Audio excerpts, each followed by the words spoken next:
37 provinsi. Yang pertama kemarin itu ada 34 provinsi. Di Papua ada 3 provinsi baru. Nah, cuma saya belum hafal. Yang saya tahunya ada provinsi Papua Pedalaman atau Papua Pegunungan kalau nggak salah. Jadi sekarang Indonesia itu sudah ada 37 provinsi. Yang sebelumnya hanya ada 34 provinsi. Nah, berhubungan dengan itu untuk membangun jiwa nasionalisme.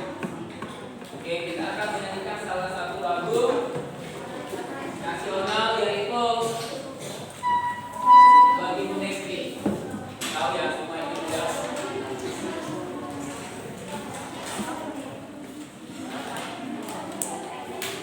Ya, dulu ya.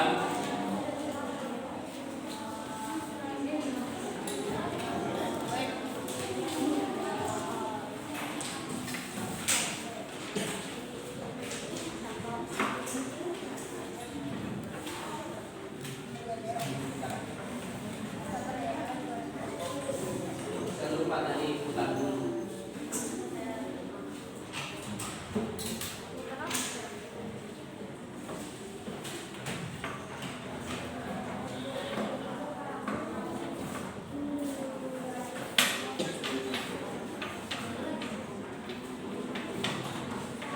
Ya.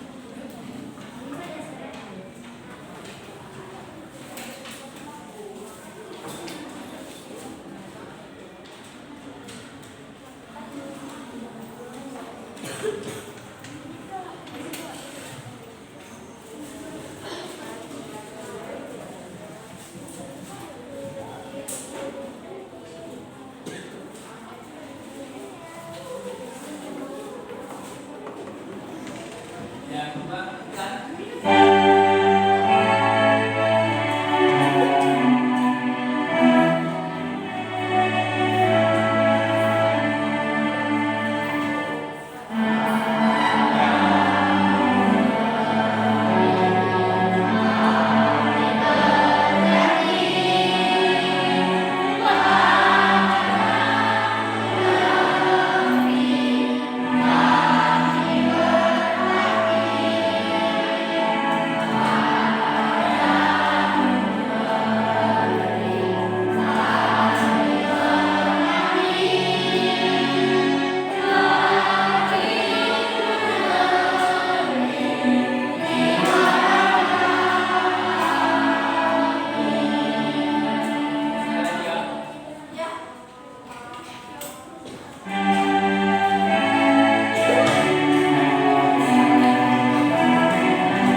Ya, ya, oke. Itu lagi tadi lagu Padamu Negeri, kalau tidak salah lagu ini diciptakan oleh Gus Bini. Oke, nah hari ini kita kembali belajar bahasa Indonesia. Ya, kita lanjutkan dari materi yang tadi Sabtu kemarin. Siapa yang masih ingat apa materi kita Sabtu kemarin? Pak Alipur. Struktur apa?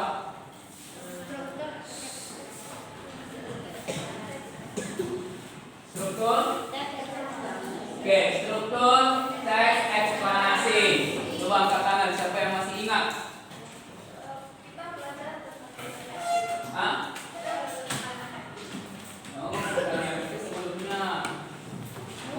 Cuma efektif yang hari Selasa. Oke, yang hari Sabtu kita belajar tentang struktur teks eksplanasi. Siapa yang masih ingat ada 3 strukturnya? Ya, coba lanjutkan. Lalu, oke, pernyataan umum, daratan penjelas, dan kesimpulan. Atau kesimpulan sering disebut sebagai interpretasi juga. Ya, jadi ada 3 struktur dari teks eksplanasi. Nah, apa kaitannya dengan pelajaran kita hari ini? Hari ini kita mau belajar tentang masih tetap di teks eksplanasi, tapi ini bagian akhir dari teks eksplanasi. Di sini adalah kalian menulis satu teks eksplanasi. Nah, cara mudahnya untuk menulis teks eksplanasi adalah dengan memperhatikan strukturnya. Oke? Perhatikan lagi di sini ada 2 video.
Oke.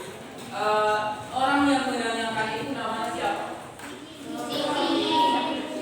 Nah, bukan nama orangnya, istilahnya. Jadi ketika yang mau melakukan wawancara, orang yang mau melakukan wawancara itu siapa? Pewawancara. Orang yang ditanya. Narasumber. Oke. Apa tujuan seseorang melakukan wawancara? Oke, untuk memperoleh informasi. Nah, pertanyaan kedua, bagaimana? Bagaimana? Atau kira-kira kenapa? Apa alasan jika si pewawancara tidak memahami apa yang disampaikan oleh si narasumber? Kira-kira alasannya karena apa? Apa? Nah, karena narasumber memberikan penjelasan tidak jelas, ketidakjelasan. Oke. Jadi contohnya, kamu pernah nggak bicara dengan teman kamu atau berbicara dengan seseorang? Oke, ketika berbicara, kamu tidak paham apa yang dijelaskan oleh teman atau lawan bicara kamu. Pasti pernah. Ya pasti pernah. Karena apa? Mungkin dari cara bicaranya, ya kalimat yang diungkapkannya itu tidak efektif atau tidak bagus. Oke. Nah, pertanyaan keduanya. Nah, kalau kalian lihat apa kegiatan? Dia langsung menulis kan? Dia langsung menulis. Oke. Nah, masih lihat ke sini dulu.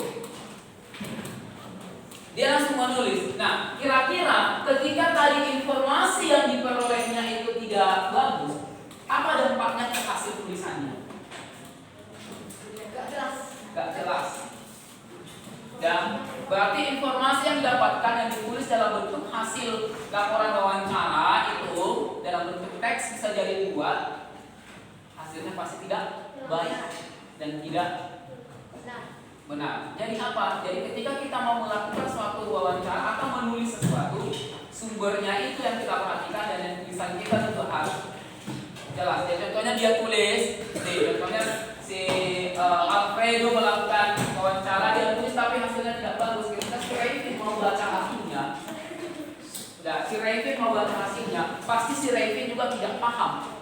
Karena apa? Penjelasan dari narasumber gak bagus, hasil yang ditulis Alfredo pun gak bagus, akhirnya orang yang membaca pun tidak memahami apa isinya. Nah, jadi apa hubungannya dengan pelajaran kita hari ini? Menulis teks eksplanasi juga, bahasa yang kamu gunakan juga harus bagus, dan penjelasannya juga harus bijak. Nah, di dalam menulis teks eksplanasi, apa saja yang perlu diperhatikan? Sebelum kita lanjut lebih dalam, ya. Nah, jadi kalau materi hari ini kita namanya project. Jadi, yang pertama di sini, ini sudah di dalam kelompok ya, di dalam kelompok semua. Coba perhatikan di sini ada sebuah video lagi.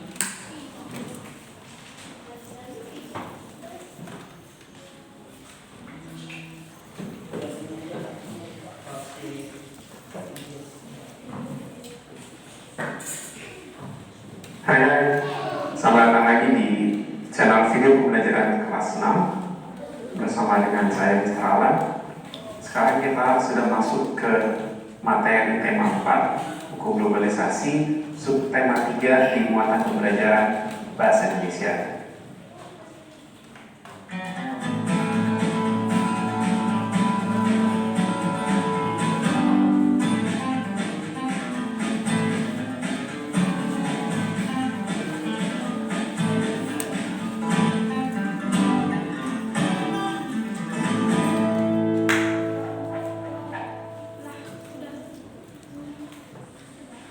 Hai, sehat semua kan? Tetap semangat belajar terus ya, jaga kondisi kesehatan, kalau keluar rumah selalu pakai masker dan jaga jarak. Sekarang kita sudah masuk ke tema 4, subtema 3 di buku kamu globalisasi. Pasti kamu sudah PH tema 2 kan? Subtema 2, sekarang harus masuk ke tema 4, subtema 3. Di muatan pembelajaran bahasa Indonesia ini kita akan belajar tentang bagaimana cara menuliskan sebuah teks eksplanasi. Kamu masih ingat kan apa saja struktur dari teks eksplanasi? Ada 3 ya. Struktur eksplanasi pertama itu bagian pernyataanmu, kedua data penjelas, dan ketiga adalah kesimpulan. Itu ada struktur teks eksplanasi. Kemudian jika kamu mau menuliskan sebuah teks eksplanasi, ada beberapa hal yang harus kamu perhatikan. Pertama, kamu harus menentukan topik teks eksplanasi itu tentang apa. Ini merupakan sebuah dasar ketika kamu membuat teks eksplanasi. Tentukan dulu topiknya, mau menulis tentang apa. Yang kedua, harus ada kesesuaian informasi yang kamu tulis dengan fakta yang sebenarnya. Jadi nggak boleh tuh teks eksplanasi itu dibuat berdasarkan angan-angan, imajinasi, tapi harus sesuai dengan fakta. Yang ketiga, urutan yang di informasi yang disampaikannya harus urut ya. Informasi yang disampaikannya harus urut sesuai apa? Urut sesuai dengan struktur tadi, struktur teks eksplanasi. Ada pernyataan umum, baru setelah pernyataan umum itu dari data jelas, baru yang terakhir kesimpulan. Harus seperti itu. Kemudian juga penulisan kalimat-kalimatnya itu di dalam teks eksplanasi yang kamu buat harus sesuai dengan PUEBI. Apa itu PUEBI? Yaitu Pedoman Umum Ejaan Bahasa Indonesia. Yang artinya kalimat-kalimat yang kamu tulis dalam teks eksplanasi itu harus sesuai dengan tatanan baku yang berlaku, sesuai aturan. Apa itu PUEBI? PUEBI itu adalah Pedoman Umum Ejaan Bahasa Indonesia. Jadi tulisan kalian tentang teks eksplanasi itu harus sesuai aturannya. Nggak boleh kamu menulis dengan asal-asalan, kalimatnya acak, tidak efektif ya. Tapi harus ada sesuai dengan aturan PUEBI. Kemudian yang tadi yang aturan Pedoman Umum Ejaan Bahasa Indonesia itu adalah tulisan kalimat yang kamu tulis itu harus dalam bentuk kalimat yang efektif. Masih ingat nggak kalian ciri-ciri kalimat efektif? Ciri-ciri kalimat efektif itu kurang lebih ada 5. Pertama, kalimat bisa disebut efektif kalau ini kemarin sudah kita bahas ya. Jadi sampai semester 2 bahkan sampai SMA pada nanti pemahaman tentang kalimat efektif ini akan selalu menjelaskan. Karena ini dasarnya pelajaran bahasa Indonesia, dasarnya adalah memahami tentang kalimat efektif. Ini tidak jauh berbeda dengan penjelasan di awal kemarin. Ya, kalau minimal atau harus mengandung subjek dan predikat. Ini sebuah kalimat efektif harus ada subjek dan ada predikatnya. Tidak boleh hilang salah satu dari itu. Objek keterangan itu tambahan, tapi harus ada subjek dan predikat. Yang pertama. Yang kemudian yang keduanya, penyusunan kalimatnya sesuai urutan yang benar. Maksudnya tidak boleh urutan misal nasi sedang memakan ayam. Itu urutan tidak benar. Harusnya kan ayam sedang memakan nasi. Tuh, jadi kalimat efektif yang kedua disusun dengan urutan yang benar. Yang ketiga, tidak berbeda atau menggunakan kata yang tidak perlu. Dua istilah yang bermakna jamak bermakna banyak, misalnya para penduduk, misalkan seperti itu. Para itu sudah jamak, penduduk jamak, maka pilih salah satu saja. Penduduk kita pakai penduduk sedang bermusyawarah, penduduk biasa sedang bermusyawarah. Kalau para penduduk biasa sedang bermusyawarah itu bertele-tele. Kalau ada dua kata yang bermakna jamak digunakan bersama-sama. Kemudian tidak bermakna ganda. Apa maksudnya tidak bermakna ganda? Misalkan ini, untuk mengurangi kepadatan penduduk akan diadakan transmigrasi perpindahan penduduk dari kota ke desa. Itu ada beberapa kata yang bermakna ganda. Ini sudah dijelaskan ada transmigrasi, tapi dijelaskan lagi perpindahan penduduk dari desa ke kota yang sama-sama maknanya sama. Jadi pilih saja kalau sudah transmigrasi nggak perlu dijelaskan. Itu tidak bermakna ganda. Yang kelima, kalimat efektif itu juga harus menggunakan kata-kata yang baku, menggunakan kosakata yang baku, kosakata yang sesuai dengan kamus besar bahasa Indonesia. Kemarin sudah kita pelajari contoh-contoh kata baku yang sesuai dengan kamus besar bahasa Indonesia. Di samping menuliskan teks eksplanasi secara mandiri, ya secara kreativitas kalian, itu teks eksplanasi bisa juga diungkapkan lagi, diceritakan lagi dalam bentuk gambar berseri. Ya, tulisan kalimat efektif, susunan kalimat efektif dijabarkan aja dalam bentuk gambar berseri. Nah, ketika dijabarkan dalam bentuk gambar berseri, ada hal yang perlu kamu perhatikan dalam penyajian informasinya tersebut. Pertama, tentang topik teks eksplanasi tersebut. Kedua, di pokok setiap paragrafnya itu bagaimana. Ketiga, cari juga kata kunci setiap paragraf yang harus berdasarkan ide pokok. Yang keempat, gambar dan prompt ini itu harus sesuai dengan kata kunci. Yang kelima, urutan gambarnya harus sesuai dengan urutan informasi yang ada di tulisan. Kembali ya, cara singkat bagaimana cara menulis teks eksplanasi dan bagaimana mengungkapkan teks eksplanasi kembali dalam bentuk gambar berseri. Nah, itu penjelasan sedikit bagaimana atau hal-hal apa yang diperhatikan dalam menulis teks eksplanasi. Oke, jadi semua itu dalam bentuk kelompok ya. Saya akan membagikan biasa LKPD-nya, ini namanya LKPD. Ya, silakan perhatikan dulu berkelompok.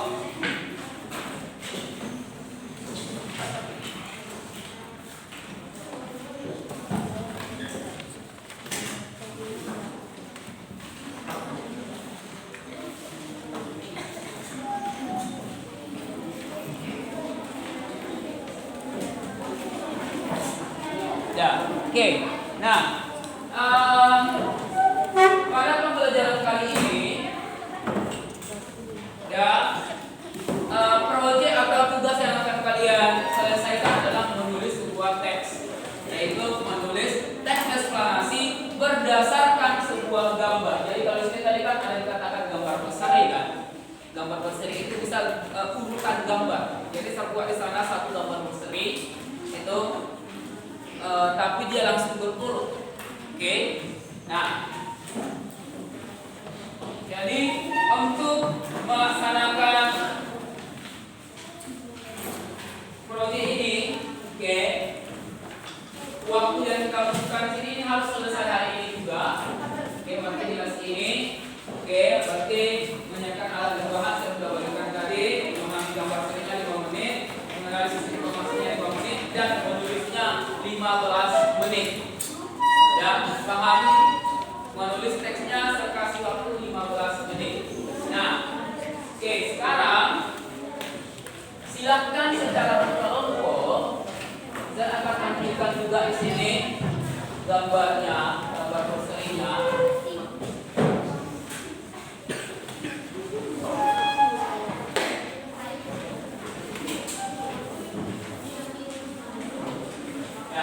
Itu ada 5 gambar kan.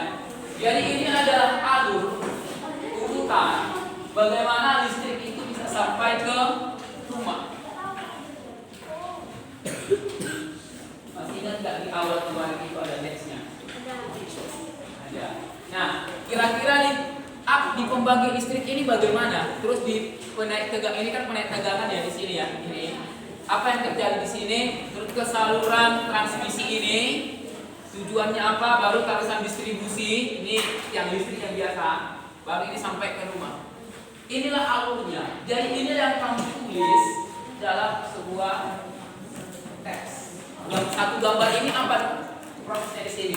Gambar kedua apa prosesnya di sini? Silakan tulis dengan kreasi kamu sendiri. Nah, kalau biar lebih cepat, pilih satu orang satu gambar. Dan itu saya buat kolom-kolomnya kan, kenapa? Udah silakan lah, lebih baru kalian. Udah, resiko kalian yang berdua aja. Dan ini ada yang nggak paham kan maksudnya kan? Nggak paham. Ya, ini pembangkit listrik. Kira-kira di pembangkit listrik ini prosesnya apa? Gak tahu apa di pembangkit listrik itu prosesnya apa?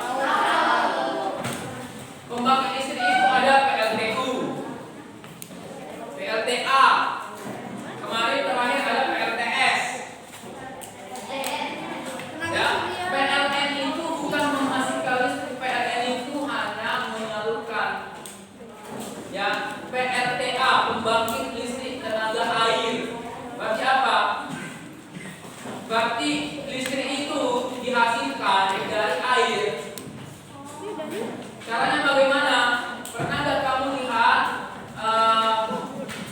Saya kemarin beberapa kali ada sebuah film sederhana yang saya lupa nama, tapi dia film dari Afrika kalau nggak salah itu filmnya. Ada seorang anak di desanya itu sedang kemarau, orang tuanya menanam jagung tapi nggak bisa. Ya, dia masih anak SD. Ya, dia masih anak SD. Terus dia membuat sebuah kipas atau baling-baling. Nah, baling-baling itu fungsinya nanti untuk memutar dinamo. Dan memutar dinamo, dan dinamo ini ketika bergerak nanti akan bisa memasukkan listrik. Dan listrik itu nanti ketika sudah dihasilkan bisa menghidupkan dinamonya itu dan bisa memompa air dari sumur yang dalam. Tuh. Nah, terus pernah nggak kamu lihat tentunya ada air terjun, terus juga di sana ada seperti bukan baling-baling, tapi apa? Kincir air. Nah, air itu akan memutar kincir airnya, jadi memutarkan. Terus apa? Putaran itu membentuk terhubung ke dinamo. Dinamo itu kalau berputar akan menghasilkan listrik. Dan listrik itu bisa dialirkan ke beberapa daerah. Itu prosesnya itu kalau pembangkit tenaga air. Kalau tenaga angin, berarti tadi angin kalau kencang, kalau di Belanda disebut dengan negara apa? Negara kincir anginnya. Belanda itu sebutannya negara kincir angin. Ya, karena curah angin di sana cukup tinggi. Jadi banyak baling-baling di sana diputar oleh angin, baling-baling raksasa ya. Nah, dari sana nanti menghasilkan listrik. Nah, di pembangkit listrik ini apa?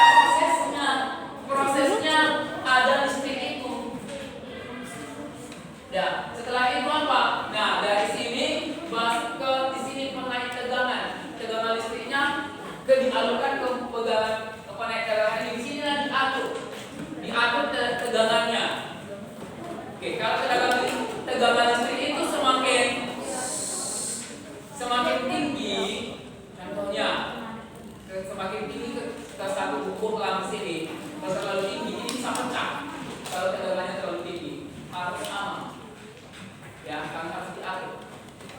Oke, nah di sini itu ke penaik tegangan, baru ke saluran transmisi. Saluran ini di sini juga salurannya masih bentuk umum.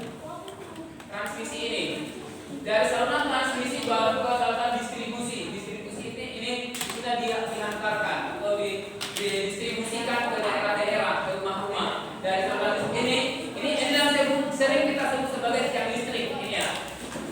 Ini sering kita sebut tiang listrik. Nah, dari sinilah baru ke rumah-rumah.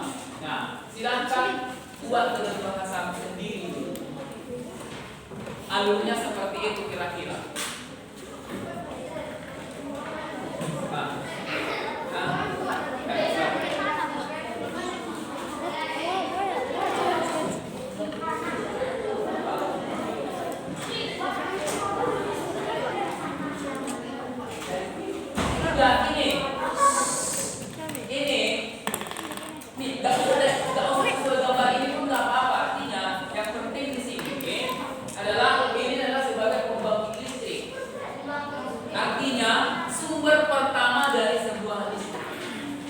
Mau PLTU, PLTA atau PLTS yang kemarin macam-macam.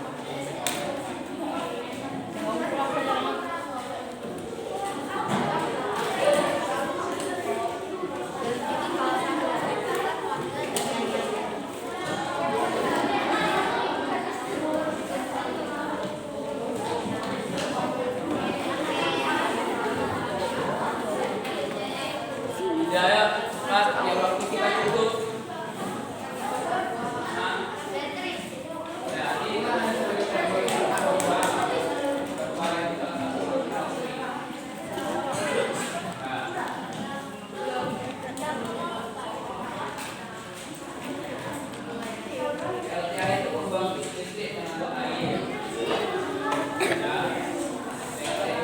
untuk membangkit listrik tenaga surya. Kemarin ada kan ide cahaya, yaitu sangkap.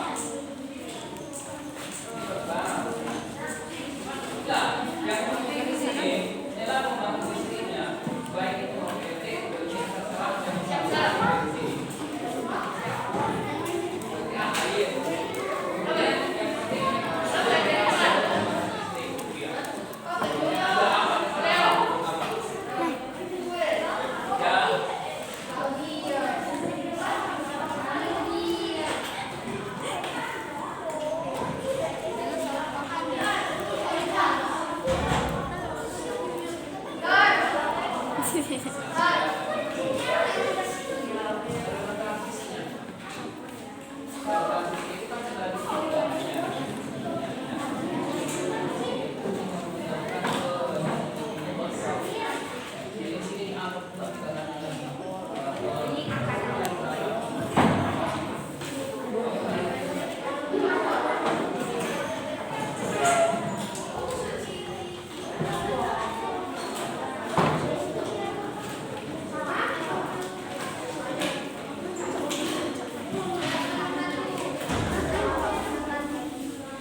kalian sudah juga gimana dengan gambar loh, kamu? Ya, kalau saya buat di sini gambar ada gambar tempat sampah, kalian lebih susah. Ini sudah ada berseri 1, 2, 3, 4, 5.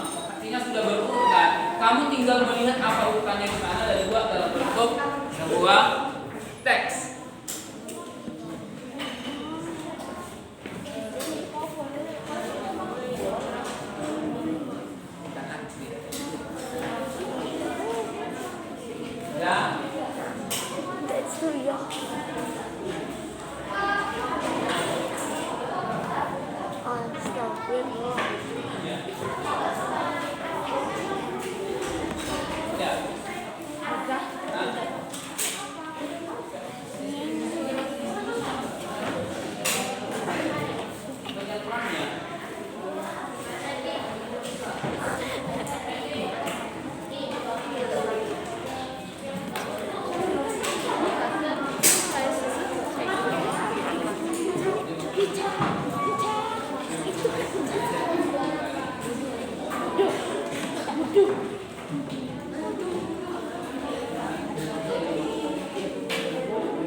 Ya, oke. Udah siap? Belum. Ayo, cepat ya.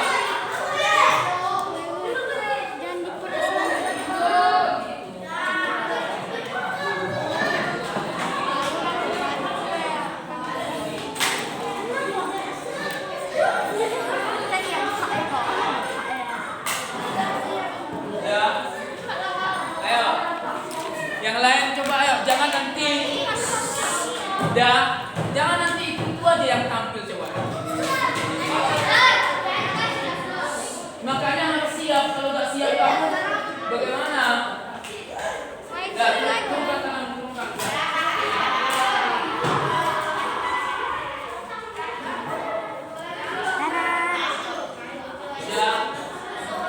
Udah suara.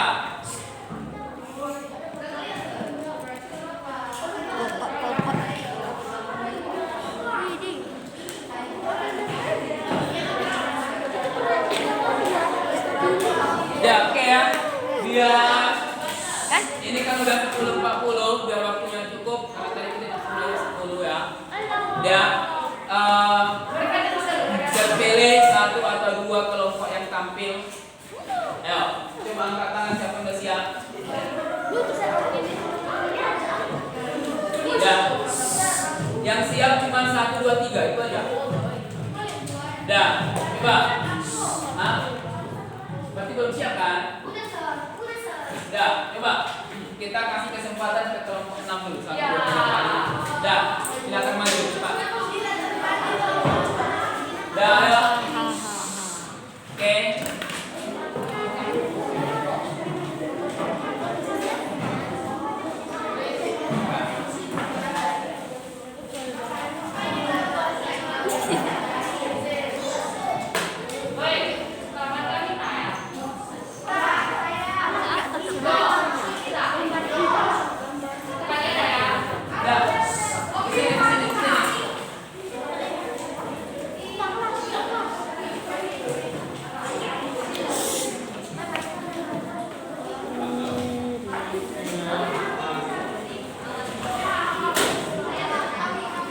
Oke. Ya. Saya tak perlu jelaskan lagi gimana caranya ya. Sudah berapa kali. Jadi lakukan konsentrasi dengan aturan yang benar. Oke, silakan.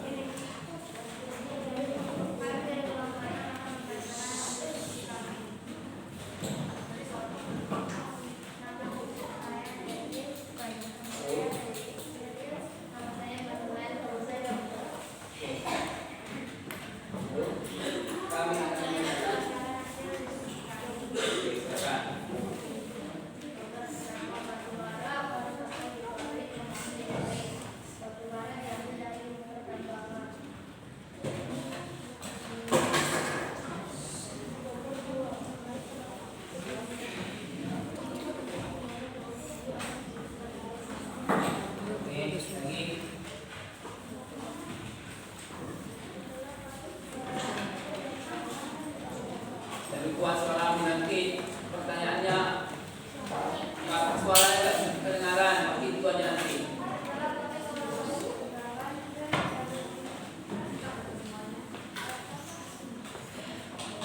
Ya, lagi lanjut.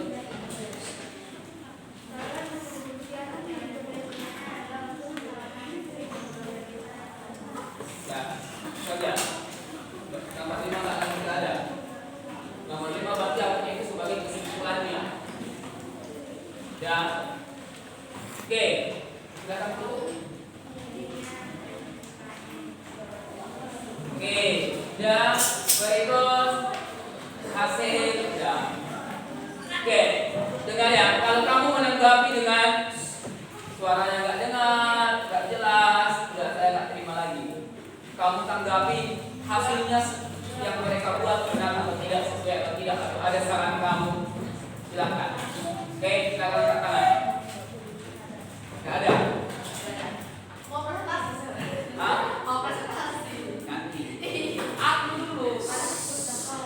Silakan tanggapi dulu hasil dari kelompok 6. Nggak ada tanggapi. Sudah sesuai nggak yang mereka buat itu? Dari gambarnya sudah sesuai nggak? Enggak. Kalau nggak sesuai, di mana bentuk ketidaksesuaiannya?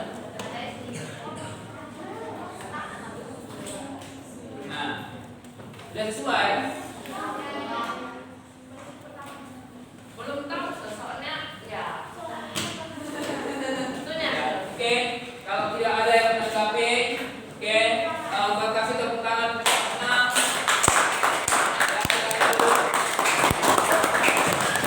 ya, cukup. Oke, ini saya kasih kesempatan ke kelompok. Ya, kelompok terakhir.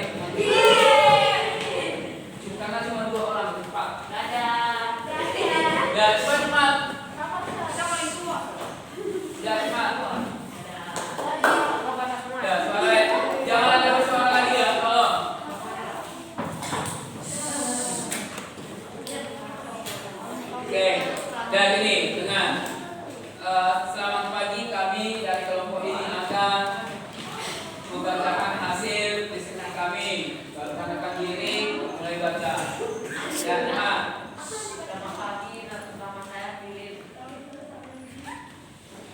Ini hasil diskusi. Kami akan membacakan hasil diskusi kami. Oke, silakan baca.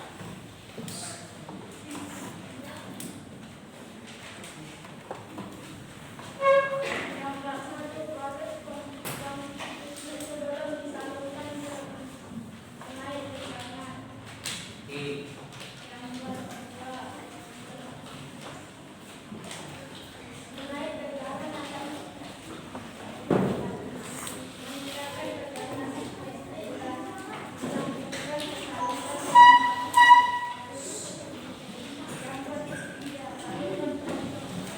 Silakan duduk pada kalau membaca.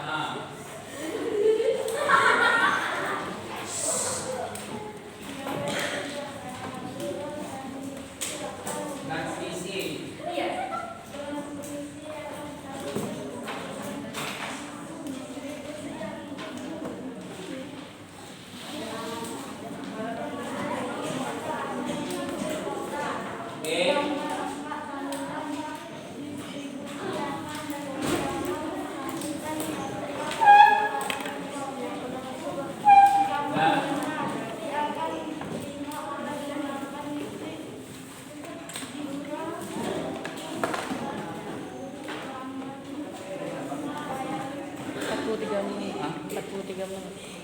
Ya.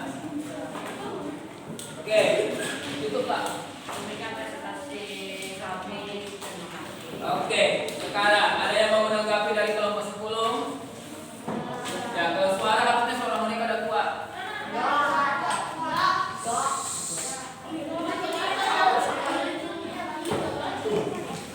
Ya, Philip kan sebagai moderator. Gini, kalau dalam presentasi itu bisa bagi-bagi tugas. Ada moderator, ada yang tukang baca, itu nggak masalah. Yang penting semua bagian atau sebuah orang dalam satu kelompok itu sama-sama dapat tugas. Itu dia. Oke, tidak ada yang mau menanggapi, sudah sesuai.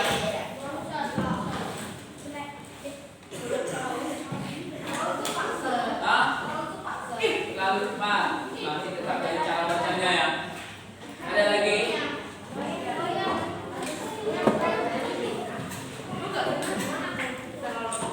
Ya, oke.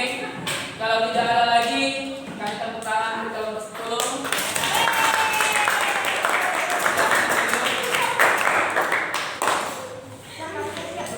Ya.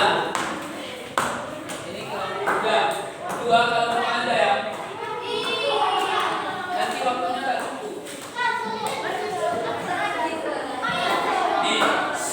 Kalau saya masukkan satu lagi, kalian mau nggak istirahat? Enggak.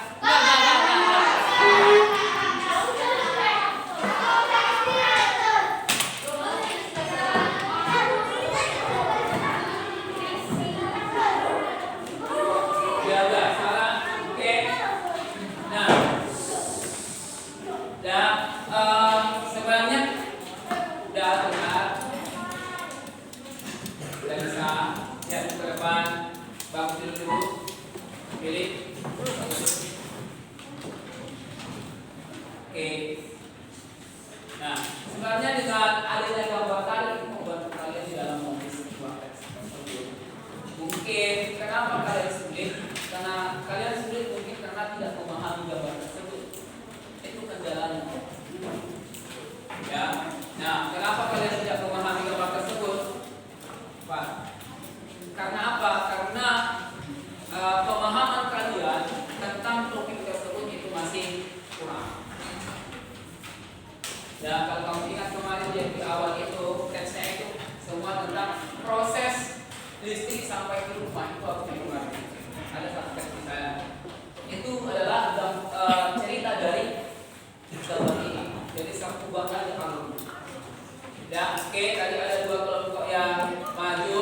Harusnya dari segi hasilnya hampir sama. Ya, dan serharap juga yang lain tetap mengerjakan dengan baik, jangan asal dikerjakan. Ini salah satu keterampilan bagi kalian menulis. Kalau ini saya sudah hampir 5 tahun di sini mengajar. Kelemahan siswa-siswa di sini salah satunya adalah di dalam menulis. sangat sulit merangkai kata-kata menjadi kalimat yang bagus. Itu. Ya, jadi kalian pun kalau saya suruh kalian mengarang sekarang pasti sangat sulit. Itu yang perlu kalian ingatkan. Ya, oke. Nah, untuk selanjutnya seperti biasa di akhir pembelajaran saya akan kasih soal evaluasi. Ya, kerjakan dulu.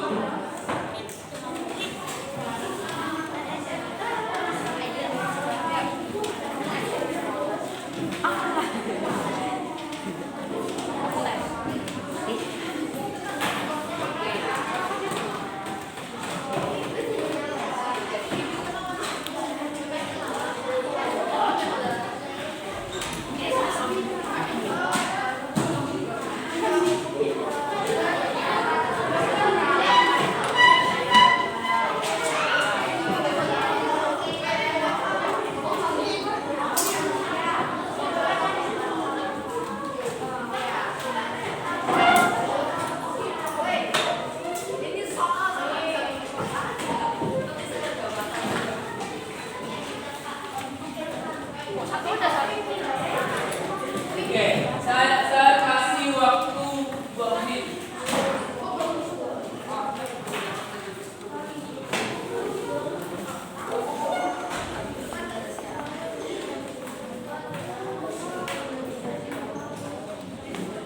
Ya, harusnya itu soalnya tidak ada yang sulit. Cukup mudah harusnya.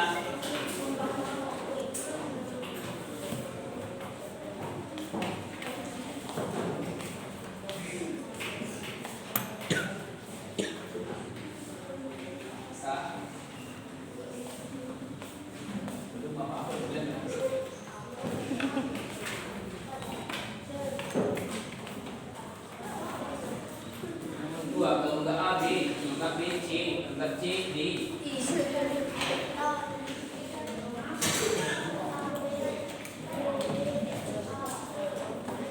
Kausalitas itu berarti hubungan sebab akibat.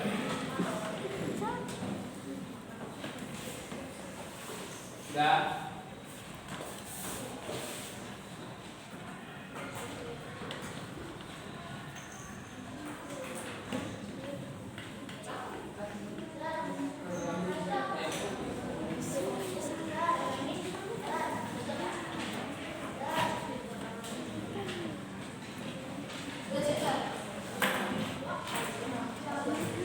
Nomor 1, nomor 2 itu ya pasti D itu jawabannya. Kenapa saya buat?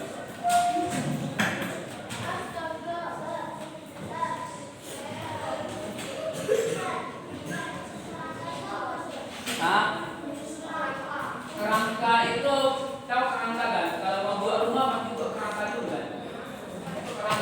Kerangka itu berarti poin-poin intinya yang kita tulis.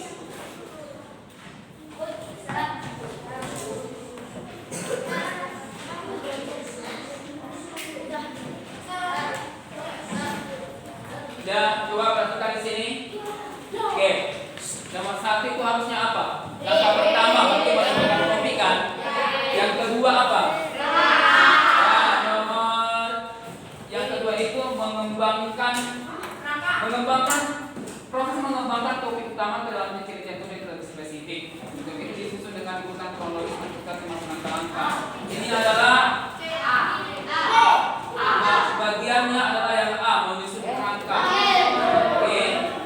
Yang ketiga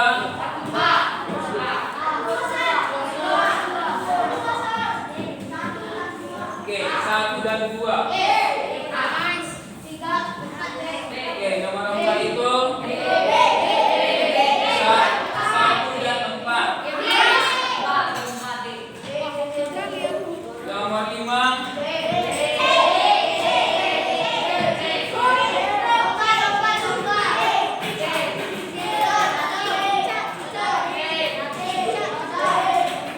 oke, nomor 5 itu harusnya yang diubah. Oke. Dan nanti dikumpul di akhir. Oke. Nanti.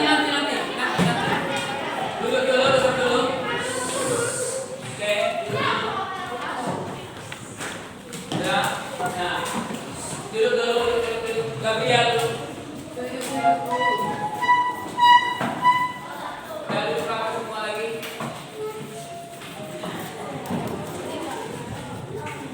Udah. Oke. Nah,